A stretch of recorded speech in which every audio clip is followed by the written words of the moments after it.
In the last video, I made a procedural world, and for this video, I want to start turning it into an actual game, because I am a game developer after all. All of my thoughts are game dev, all I do is game dev. Game dev. Game dev. Anyways, intro over. For the game's player character, I wanted to give the movement a slight 3D feel, which in this game means making a fake Z-axis, making it look like the player is jumping even if they are not moving at all.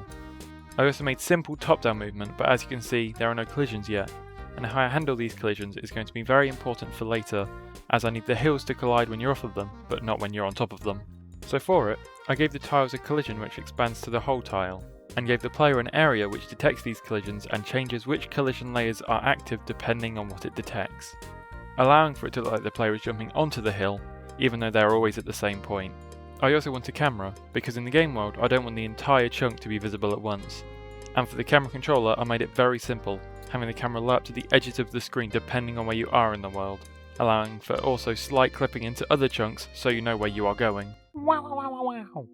I like when roguelikes have a lot of weapon types, as shown by every other roguelike attempt I have made, including my Steam game Gourds Up. And I plan to do this again for this game, but with a couple of twists that I think fit more with the semi-open world nature that I am giving for this game. The first twist is that weapons will have different classes, being swords, bows, summons and lobbers. This should hopefully allow me to make different builds based around the different classes. And the second twist could be controversial. I will be adding durability to the weapon. This is because I want them to feel more disposable, and in turn making the whole world feel more disposable for the runs. This could change in the future depending on playtesting, but for now I want this. But if the weapons have durability, you'll need a lot of them to survive in the world, so that means I need an inventory. Ugh! Not an inventory. These suck to make, with all those darn edge cases like stacking and switching and other things like that. I don't want to make that, so I won't. Instead, I'm going to make a simple approach of just an array with a limited size which you can't reorganize. So that means I have a lot of pane which I can skip.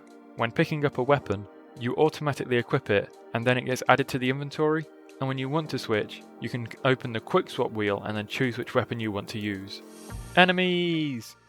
Making enemies is going to be the biggest roadblock for the early development of this game, as the design for these first ones will slightly dictate the design for the rest of the game.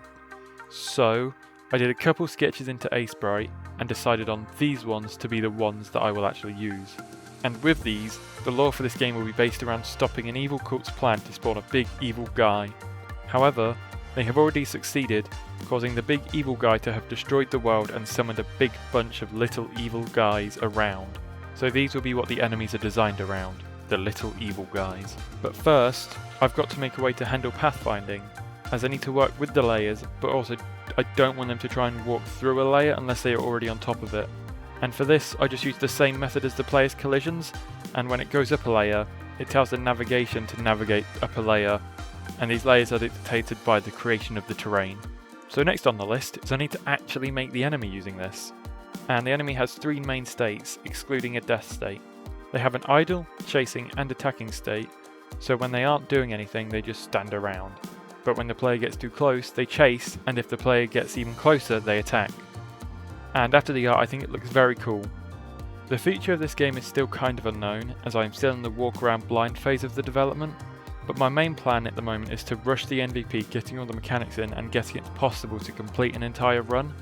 And also, be prepared for another procedural generation video at some point in the far future, as I want to have dungeons which have Enter the Gungeon style generation which contain the bosses and the progression at the end of them.